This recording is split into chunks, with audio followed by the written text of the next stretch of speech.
IBPS exam से पास होने के लिए एग्जैक्टली कितने मॉक्स देने चाहिए? एक बंदा था हमारे बैच में, 100 मॉक्स दिए हर एक प्लेटफॉर्म में, फिर भी फेल हो गया। मैंने 30 मॉक्स दिए, फिर भी सिलेक्शन हो गया। जब उसने मुझसे पूछा ऐसा क्या किया, मेरा आंसर तुम्हें शॉक कर देगा। मॉक टेस्ट प्रिपरेशन का सब्स्टिट्यूट नहीं है, मॉक टेस्ट प्रिपरेशन का मिरर है और मिरर में देखना पड़ता है। सिर्फ मॉक देने से कुछ नहीं होता है, उसे एनालाइज करना और भी इंपॉर्टेंट है। आज एक्जैक्टली बताऊंगी एनालिसिस करना किसको है। आज एक्जैक्टली बताऊंगी कितने मॉक्स देने होते हैं। 6 महीने बचे हैं तो कितना, 4 महीने हैं तो कितना और 1 महीना है तो कितना। मैं खुद ट्रैक किया था कि मैंने कितने मॉक्स दिए और कितना टाइम दिया एनालिसिस में। जैसे ही मेरा एनालिसिस का टाइम बढ़ा, मेरा स्कोर अपने आप बढ़ने लगा। तो 6 मंथ्स, अगर 6 मंथ्स बचे हैं आपके एग्जाम में, तो एटलीस्ट 35 से लेके 40 मॉक्स आपको देने ही देने हैं। पहले 2 महीने सिर्फ और सिर्फ कॉन्सेप्ट पे फोकस करो। थर्ड मंथ में वीकली 2 मॉक्स लगाओ और लास्ट के 3 महीनों में एटलीस्ट 3 से 4 मॉक्स लगाओ वीकली। हर मॉक के बाद मिनिमम 45 मिनट से 1 घंटा आपको एनालिसिस करना ही करना है।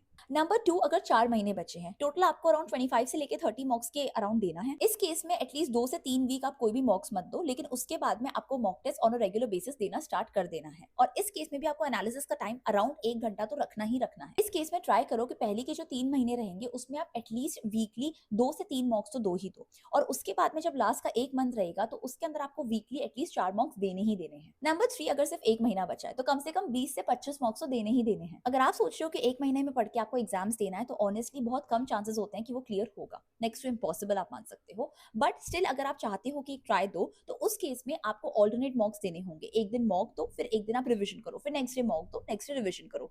एंड यस, हर एक मॉक का एनालिसिस कम से कम आपका 1 आवर का होना ही होना चाहिए। याद रखना, जैसे ही मॉक्स का नंबर थोड़ा सा कम करोगे पर एनालिसिस का टाइम बढ़ाओगे, हर एक मॉक तुम्हें कुछ नया सिखा के जाएगा। और कंसिस्टेंट होगा और वीक पैटर्न्स इजीली आइडेंटिफाई कर पाओगे। कमेंट करके बताओ कि तुमने अभी तक कितने मॉक्स दिए हैं और क्या एनालिसिस कर भी रहे हो या फिर नहीं। कमेंट करो मॉक अगर तुम चाहते हो कि मैं एक पूरा मॉक एनालिसिस टेम्पलेट तुम्हारे साथ में शेयर करूं, जिससे तुम्हें पता चले कि एग्जैक्टली कैसे एनालाइज करते हैं स्टेप बाय स्टेप।